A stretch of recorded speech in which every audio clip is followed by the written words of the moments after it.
Hello, my name is Janice B. Gordon, and this is Scale Your Sales Podcast.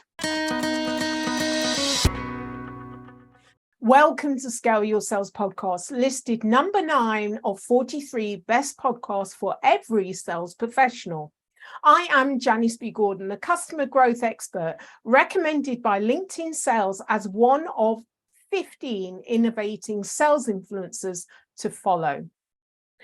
Today's episode of Scale Your Sales Podcast, my guest talks about generational game, the generational game. He introduced this subject at the talking at the Institute of Sales Professionals Future of Sales event. Really interesting conversation because in his workforce, a legacy organization, there are literally 4 generations of salespeople, and how he's having to navigate the differences and preferences within the organization, within the sales team, and understand how he is future-proofing the sales team with apprenticeship schemes and a recruitment strategy going forward. There are many other sales leaders that are not as far ahead in their thinking about the sales workforce. So you're going to love what my guest has to say.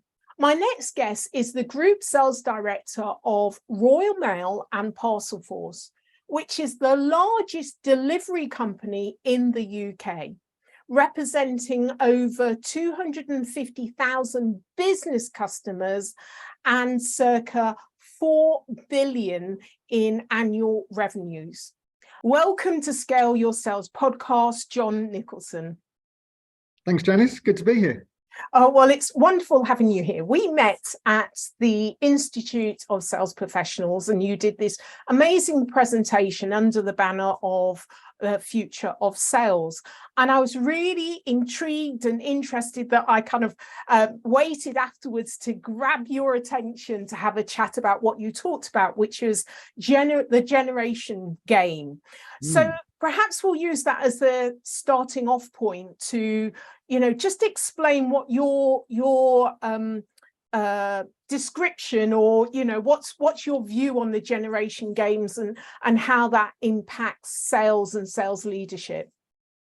Yeah, of course, Janice. So what this is rooted in for me is so I'm currently responsible for the sales teams across Royal Mail and Parcelforce, both legacy organisations with a long history of having a sales team. And of course, the brilliance that comes with that is people that have been in position for quite a long time.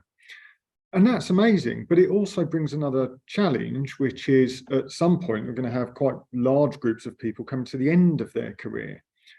And in response to that, part of my role as a sales leader is, of course, to make sure that we're future ready and match fit to continue the sales experience that we've been providing for years and years and years. And what that really did for me in that context was shine a light on the differing needs of the different generations that we have. And as I started to look into this more, and it transpired, or dawned on me at least, that for the first time ever, we've got 4 generations, identified generations in the workplace, from baby boomers and Generation X, Generation Y or millennials, and of course, Generation Z. Mm-hmm. And the pace of change across those generations has, of course, increased hugely, largely driven by technology. And Generation Z, the latest generation, are what we could term digital natives. And you could say the same about millennials as well, to be fair. But of course, the way in which they work because of that digital nativeness and the easy access to the types of technology that we've all got access to today, fundamentally alters their approach to their day-to-day work. And where I think that's interesting in the context of sales, of course, it's not just about our sales teams. Our customer base is exactly the same. And regardless of the size of your customer base or the market you're in, what we're seeing is that age profile widens. So there is nothing to say you're not selling to a 19-year-old CEO. In the same way, there's nothing to say you could be a fresh-faced 19-year-old salesperson selling to a 65 or 70-year-old CEO, and everything in between. And really, the research and the work that I was doing was trying to understand, how do we best set ourselves up to understand those generational differences, being very mindful that age discrimination is a crime, and equally, as we always should be with any of the protected characteristics, is be really aware of our own biases and what that means to the way we approach our customers, what that means to the way we approach our teams. But also, as a sales leader, what's the environment that we're building for people? Does it work for everybody? And maybe that's a utopia that we can't obtain. But is there things that we think are the right approach for younger generations or older generations, which in fact we might be getting wrong? So that was the context of the research and what we were talking about. And this is research that you very much led on. Yes. Yeah, I did this research as my dissertation for my MBA. So, but as ever, it was really relevant. And sometimes the topics are blindingly obvious that you should spend some time looking at it. It's a live challenge for me to understand in my context as in the job that I do. And I think it's really interesting because you're a legacy organization, as you've talked about, and your sales team, they have long tenure and many of them will be looking for retirement.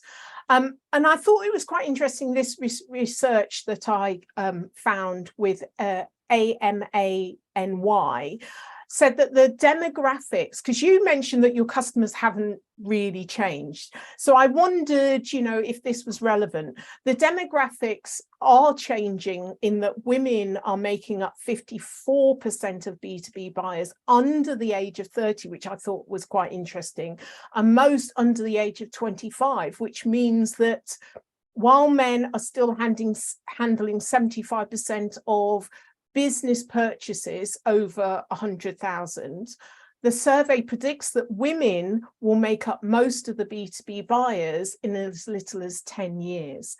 Mm-hmm. So the customer base is changing quite dramatically. It absolutely is. And I think maybe in a relatively luxurious position in Royal Mail, because our customer base is so broad that actually we have been by default used to dealing with men and women, everybody of different ages, and of course we service the whole country and every community within it. So we have to be very mindful of that, almost to the point where we're probably quite blind to the differences in a way, hopefully in a positive way. But of course, that blindness, being aware of those blind spots, is equally important as well. It's fascinating research, isn't it? We certainly see it, particularly in logistics, which is the industry that we're in. And if we were stereotyping or making an assumption, you'd assume it's quite male dominated. But we certainly see, and we deal with the biggest retailers in the country and many tens of thousands of business owners as well.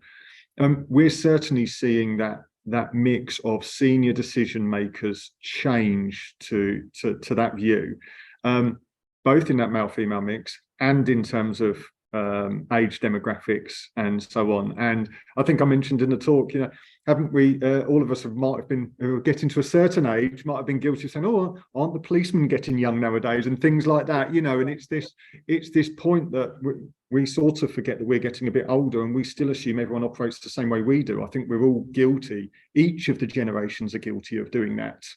How dare you? Well, I'm still 25, Jon, in my mind. Well, exactly, absolutely, and that makes you about 6 years more mature in your mind than I am in mine. And so. Exactly. So, is your utopia to have a balance? A balance in your sales workforce that reflects that balance in your customer base?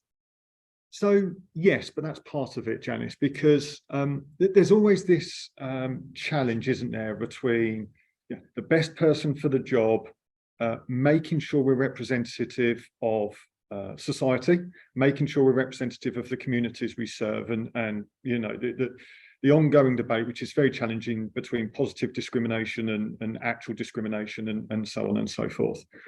My utopia is to make sure that, let's say, regardless of characteristics for a moment, that actually what we've got is real diversity of thought and an understanding and a group of different perspectives because of the differences in the people that we've got.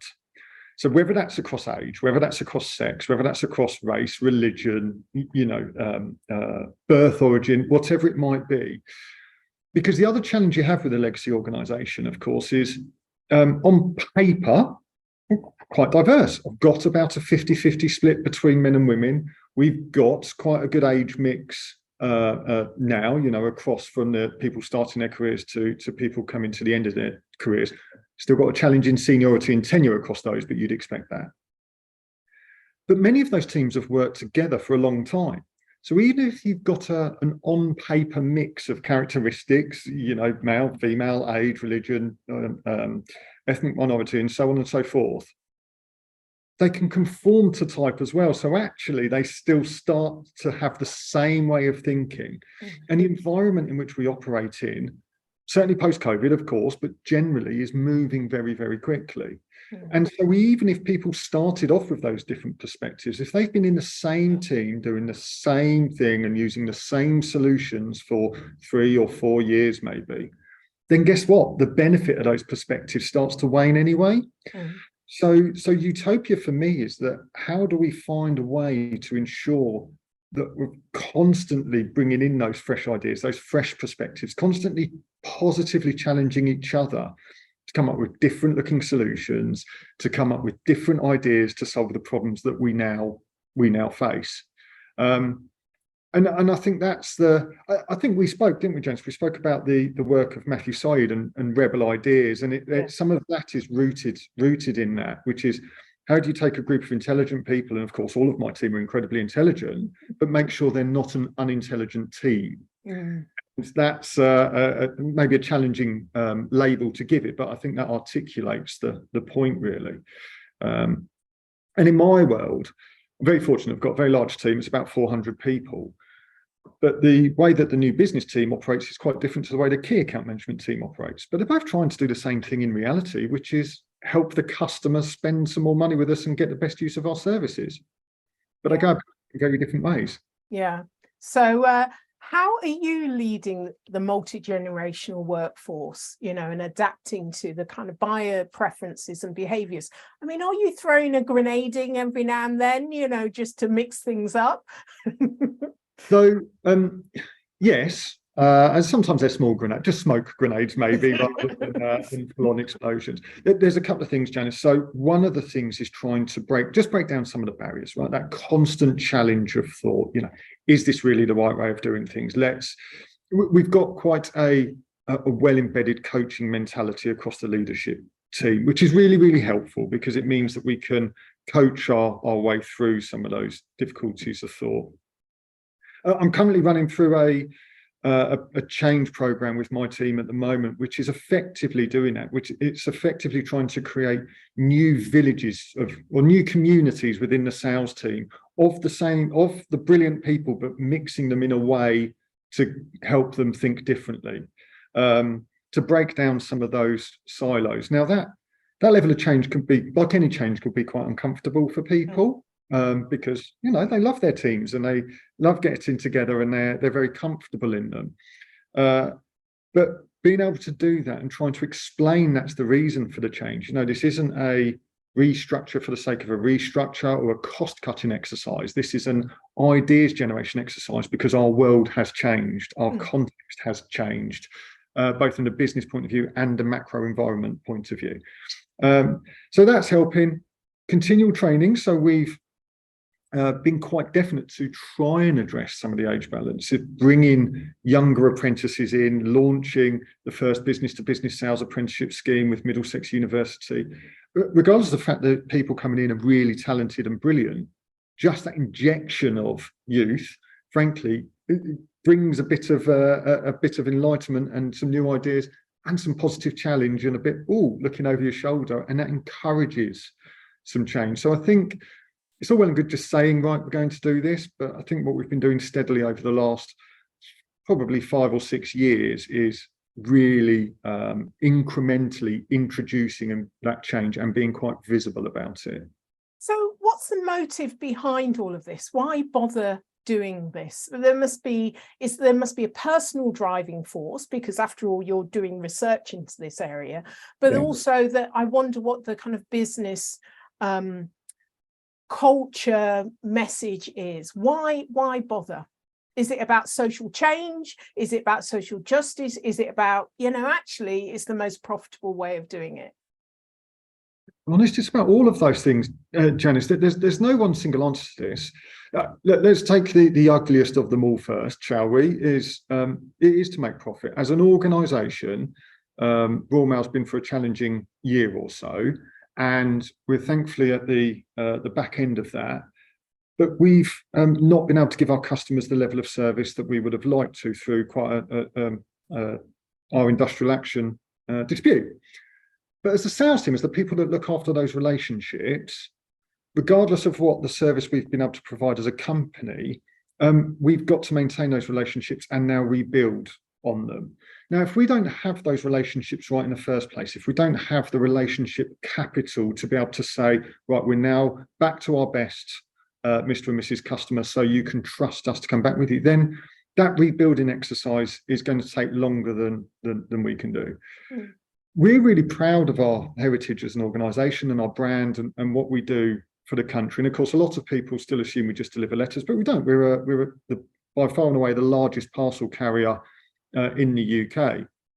And that's a really important connection point that really came home through the COVID pandemic when we were delivering and collecting all of the test kits across the country, which allowed us to do that testing programme. That's we're a key part of the UK infrastructure. That's our core a bit. But the UK looks and feels and talks and acts differently this generation than it did in the last generation. And if we don't stay aligned to that, then actually we're failing in our service obligation. We're failing as an organisation to do the very thing that we are here to do, which is connect people and customers to their goods or their letters or their documents. There is a personal drive. I didn't come from an educated background. I didn't start with GCSEs, and I've been fortunate to have to build a career in logistics. Not always at Royal Mail, and I've worked for some great people who've supported me to close the gaps in my education, but allow me the opportunity to grow and try new things and do different positions and work in different sectors, and it's been amazing. What's really hard is I see, and my daughter's 21, my lad's nearly 15, is I see at their age, it's quite difficult to get those opportunities. What hasn't moved on as a society particularly is our education approach. Yeah. And we are still wedded to certification, which for me ignores a huge amount of talent. And for me, sales is one of those career paths that nobody chooses. But actually, if it was better publicized, maybe there was more awareness of it, the type of career and life that you can build yourself as a successful salesperson is phenomenal. I mean, we're doing this now, Janice, off the back of sales careers, right? Yeah. But young kids aren't choosing it. And what I want to be able to provide is an opportunity for those kids who might not have had the best start. They might not have done that well at school, but do you know what? They've got that bit of grit. They've got that entrepreneurialism. They've got that determination, that bit of charm, the empathy that it takes to build a relationship quickly and understand what customers want. Take that and build on it and hopefully give them a career. The challenge I've got is getting young people to think Royal Mail and Parcelforce is a sexy place to work. Now, I think it clearly is, but that's the. But you're biased. Absolutely, yeah.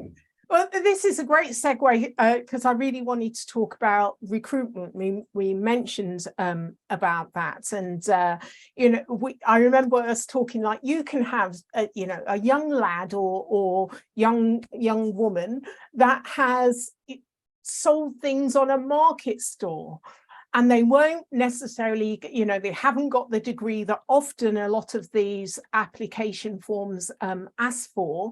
Why we need that, I don't know. So there's all these barriers to actually getting into sales, and they may be perfect for the job. They may not be comfortable with writing CVs, and actually the predictive validity of CVs is only 18%. I don't know why the recruitment industry is still stuck on all of these methodologies that they use, which is the worst way to actually recruit people. So how can, you mentioned the apprenticeship, but how do you identify a wider source of people, even if they want to work in sales? There are so many barriers for them getting in. So how do we begin to resolve this?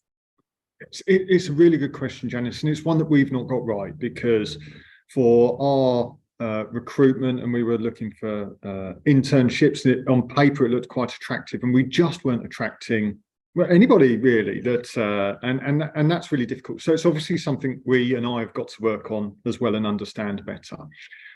I think as an industry, we've got to do more about talking about it. The work we do with the ISP is really, really good, and trying to position sales through as a career earlier in people's education, young people's education, whether that's as simple as working with charities, working with youth clubs, getting into schools, and sales leaders like you or any of the guests that you have in your podcast, for example, just opening people's eyes to what it means to have a career in sales. I'm not convinced there's an easy answer, other than it's quite a hard slog, and for those of us that really care about it have got to do more about it. And I think there should be an ability to learn about sales. I have a bit of a challenge with what kids are being taught in school anyway. You know, how don't we all? Yeah. It's difficult, isn't it? Because clearly it's beyond me to set educational policy, but I'd love to see more relevancy in schools. That's the bit that for me doesn't help kids. It helps kids pass exams, but beyond school, when do we do exams? There's not that many of them. But what we need to do as organisations as well is create that pathway. So yes, somebody might not come in with the maths and the English GCSE or the history A level or whatever it might be, but we need to make sure that when people are starting at any age, actually, in our organisations, that we are giving them the tools to do the bits that are relevant, because you do need to be able to understand quotes and be business savvy and understand the proposals that you're putting together for a customer, how they work and so on. But a lot of that will come with experience. And in reality, like most of us, we've learned that by being exposed to it, and we've learned it by failing, and we've learned it by then understanding why we failed, or why that deal hasn't happened, or by having great leaders, or in fact having terrible leaders as well. I've had a few of those. That's the challenge, isn't it? And you learn as much from the bad leadership sometimes as you certainly do from the good leadership. And I think a well-rounded career person is someone who's had the benefit of both. Clearly. And I think the difficulty with sales is, sorry, Janice, but the difficulty with sales is businesses, and I do it, every salesperson has some money on their head. So we bring them in and they're going to generate £1 million because that's the target. But we need to give people a space to ramp up. And that's a difficult business case for the way in which most organizations decide to bring on salespeople or invest in salespeople. If they're not paying for themselves, it can be difficult to justify. A lot of organizations are cash strapped, as they always are. They've got to choose to spend their pounds and pence wisely. But the research that I did shows that you invest early, you might not get that payback in the first year, but after 18 months to 2 to 3 years, actually that payback starts to really ramp up. So being able to afford that time early, allow people to fail, give them the room to test and learn, you can bring on a brilliant salesperson who will pay back, tenfold, 20-fold over time. And I think when you do have the right leadership and management and coaching, and especially when you're helping them to access opportunities, they always remember that. And ideally, they pass it on to others as well. So, it's not only helping the organization, it's actually helping the wider community and society. You've just demonstrated that in that you said where you came from, this industry has given you the opportunity to continually develop yourself, and now you're wanting to pass that on as well. So it's a good way to actually go about it. I think in the past, many managers, not just in sales, are reluctant to invest in their people because they'll say, well, if I do, they'll leave. And it's a very narrow way of thinking, really, isn't it? It is, and it's one of the things we've got to get our heads around as leaders. The generational differences. There's a good chance that the Gen Z population, and look, we're generalising massively here, Janice, and be very mindful of that. But Gen Z typically are likely to have more roles, 5 or 6 different career type choices, the ability to run side hustles, do business on the side, and so on. There's more access than ever before, compared to Generation X. And the baby boomers, certainly, where the notion was a job for life.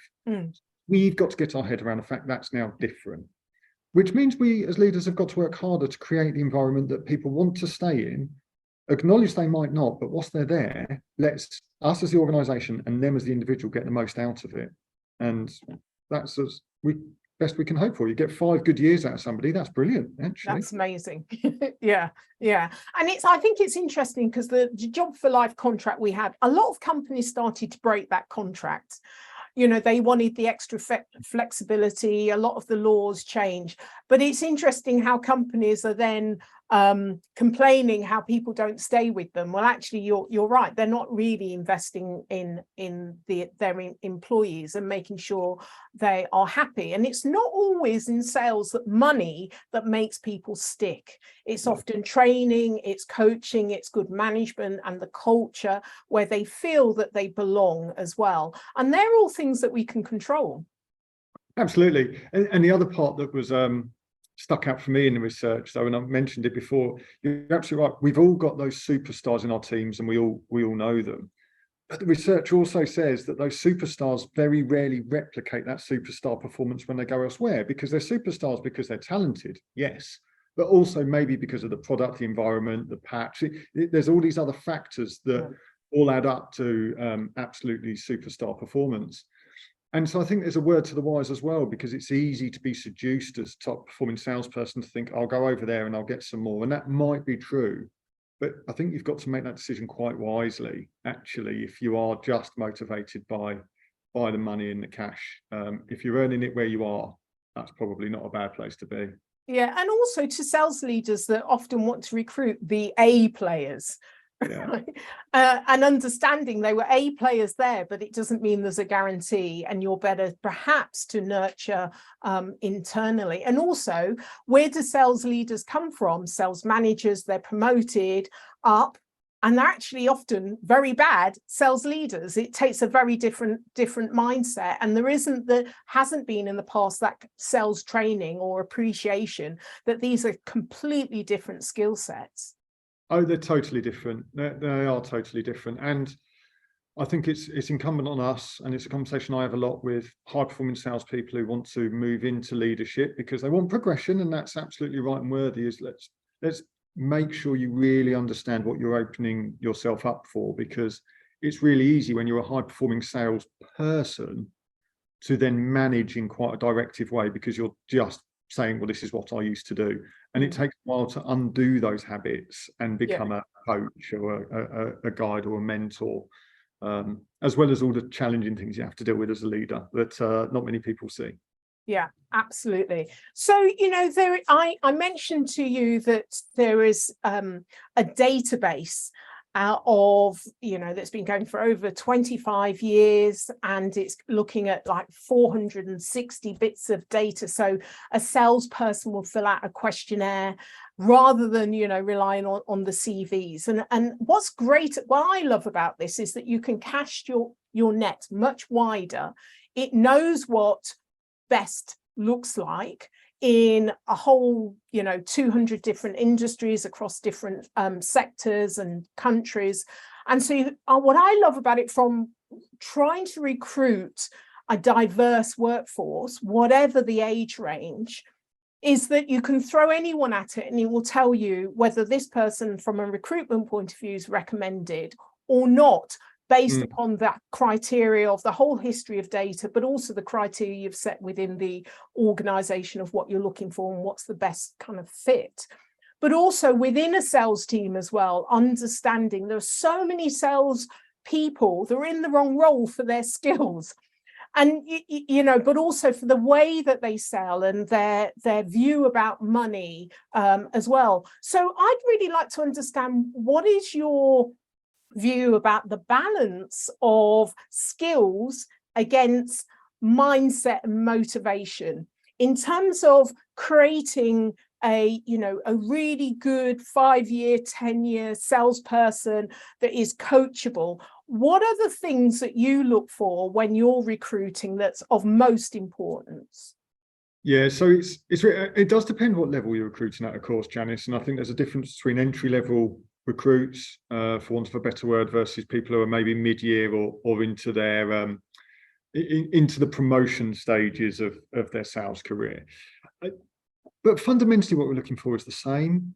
And I think I might have mentioned to you, if I could ask one interview question, forget the CVs, because I'm with you. I think I don't know what the alternative is, but they're a horrible format. I just want to ask one question, which is, tell me your story, and see how I love to see how people articulate themselves, what they come up with. And it's those moments when you realize the interview facade has come down and you see the real person underneath it. You see the person that's really going to be working with you and the person that's really going to be in front of their customers. And maybe it's an overused cliche term. I feel like there's an authenticity about that, and it's that really matters. It's somebody who is genuinely interested and curious in the customer, because ultimately that's what leads to the right solutions. Mm-hmm. And again, it's possibly overused, it's a bit of a cliche, but that demonstration of empathy, the understanding of the wider world is really, really useful. I know I've got young people within my team who have, you know, been in their careers 2-3 years, starting, but they appear, well, they do have a business maturity way beyond the years that they've worked. And that's just innate in them. That's just something because of the way that they operate, the way that they go about their business, the way they interact with people. And that's really key. The challenge though, Janice, and I think this is what you're articulating, is how do we get to that selection criteria in the face of, 18% validity on CVs and some minimum criteria that frankly just helps you get through the bulk of applications that you get? That's a real challenge. That's certainly a challenge that we face at Royal Mail. I face at Royal Mail. Yeah. Is how do we make that initial selection right? Because the risk is you can burn an awful lot of quite expensive leadership time doing early sifting if you give everybody an early opportunity to come and sit in front of you. It's quite difficult, isn't it? So yeah, and often the interview teams have the innate bias anyway. So there is a way in terms of giving a questionnaire, so it's completely anonymous, and the questionnaire can be comparative and look at the criteria for selection. And this is before the interview, before CVs, all of that. So actually that does the first sieve. And it's completely unbiased, and it's measuring against this kind of bank of data. We just need to kind of I think is look at what we're doing isn't the best way of doing it, and then we're going to find better alternatives. And often recruiters are very stuck in the process that we've had for a long time, and it obviously is very costly in sales. Minimum of 100,000, in order to recruit somebody that doesn't then work out. That's a lot of money, really, that's being burnt through constantly. So we've got to look at a better way of doing it. We absolutely do. And I mean, there's some real basics, isn't there? I think we need to be a bit braver to challenge some of our biases as well. And they're really in that. And I can't remember, I heard it, and I might misquote this, Janice, but I was either listening to something or reading something which was around being able to pronounce people's names. Yeah. And actually, if I can't pronounce your name, or I'm not confident pronouncing your name in a way, rather than insult you by getting it wrong, I just won't use it, or I'll call Bob or Laura, because I know how to say that. And so there's this piece, I think, around a bit of embarrassment around asking some of the questions to help us get a bit more comfortable with the people that we're speaking to or the people that we want to engage with, without fear of being, I don't know, vilified or exposed for being potentially ignorant to it, because otherwise everybody suffers. And it's a really difficult stigma to break, I think, but we've all got to do better at it. Yeah. I'm really interested in your third box thinking as a core focus. You mentioned about the 3-year, 10-year, and the way that they're quite business savvy. So this is a real core in the way that you deploy your customer centricity. So tell me more about that. So third box thinking, I can't claim any credit for it. That came out of the work we do with one of our training partners, Consalia, Dr. Philip Squire and his team. And the third box thinking effectively just gets you to start from the eyes, in our context, of the receiving customer, so the customer's customer, and then work backwards. Because actually, if what we can do answers the customer's customer needs, then it definitely answers the customer's needs. And it's a relatively simple, it's quite straightforward in concept, but it forces you to think really about, well, what are we trying to achieve? Where do we really add value in this part of the supply chain, or which of the profit pools can we increase, or what problems are we solving? And I'll give you an example in the context of Royal Mail and the logistics industry that we work in. When customers switch to Royal Mail, what they find is their customer queries, the "where is my item" calls into call centres, just goes down, because there's less concern, typically because the Royal Mail's a more trusted brand and they're more confident it will be delivered. So therefore it saves money out of customer service. It means that the customer's customer is more confident that their delivery is going to come on time, and so on and so forth. But we might be 5p more expensive per item at the headline rate, but we might be saving hundreds of thousands of pounds in customer query costs. And so it's quite straightforward in that context. You can quite quickly equate a value to what we do. But putting the money aside, it's just about saying, well, if we can solve your customers' problems, surely we solve yours too. And so if we try and think everything through that. The other part, of course, is being who we are. We're legally obliged, and we're very proud to service the whole country just through the postal network. And again, that's at our core and our heart. So we are always working with the final customer in mind, despite the fact we are selling to the retailers and the big senders and the shippers and the marketplace sellers of the country. Yeah. So what would you say is the one tried and tested strategy you would offer listeners to help them to scale their sales?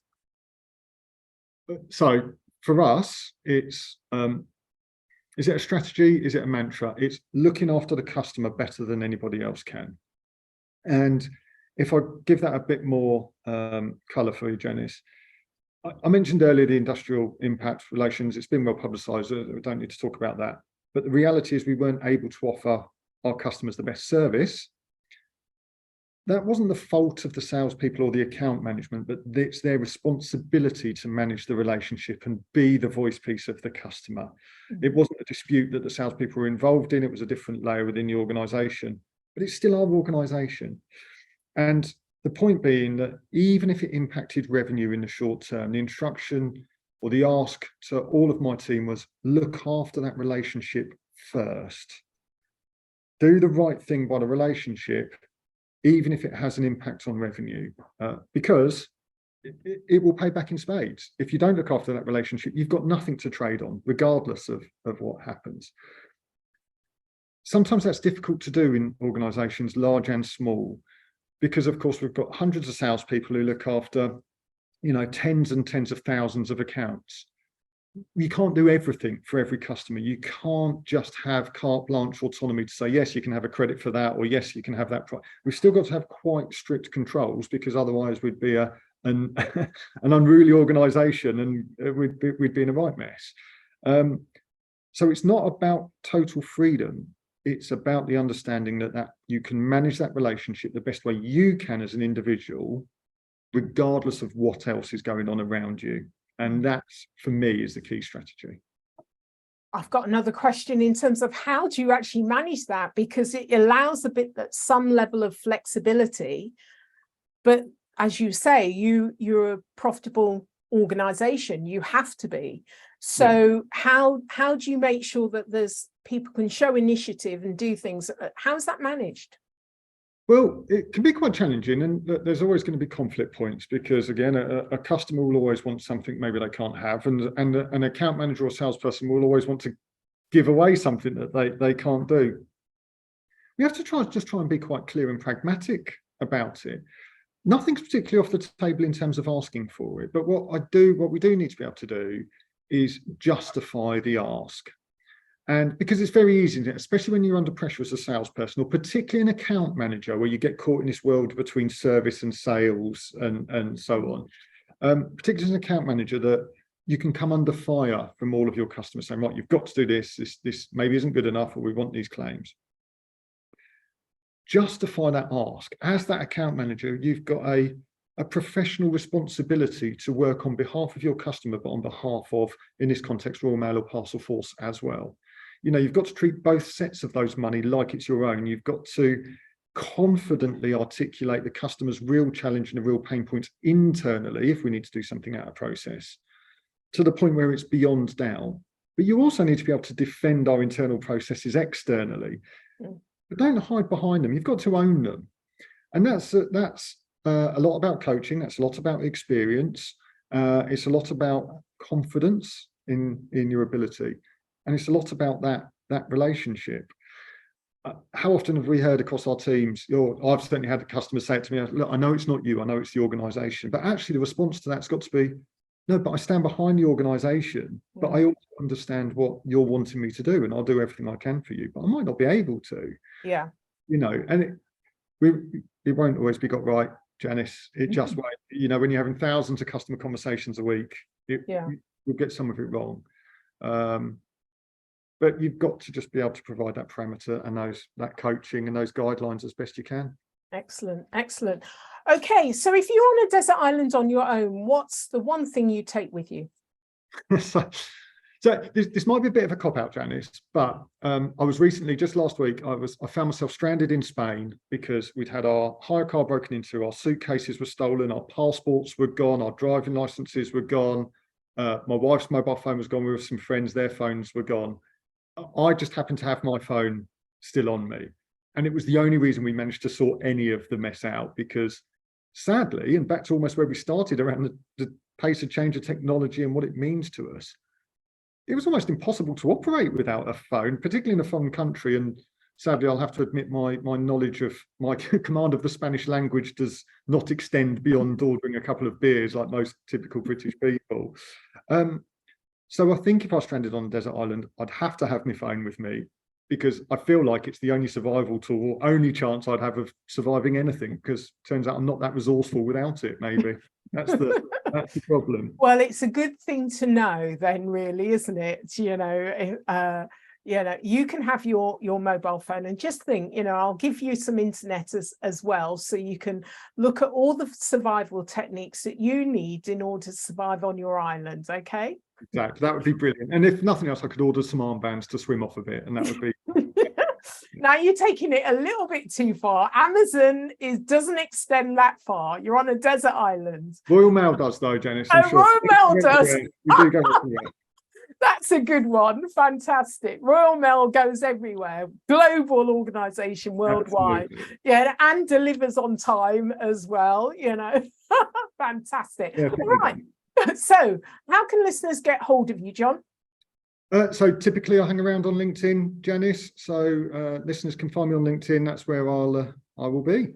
Yeah. Well, I've really enjoyed this conversation. Thank you for sharing all of your knowledge about, you know, generational. And, you know, I know a lot of sales leaders are not where you are, not as advanced where you are, thinking about, you know, their future proofing their sales force. So I know a lot of them are going to listen and learn from this. So thank you very much for sharing your knowledge, Jon. Oh, it was an absolute pleasure. Thanks for having me, Janice. It's been great. Really enjoyed it. Thank you. Thank you for listening to this week's episode of Scale Your Sales podcast. If you like this discussion, feel free to listen to other episodes or watch the captioned show on YouTube and subscribe to future episodes. I would really appreciate it if you would leave a positive review on iTunes. Thank you.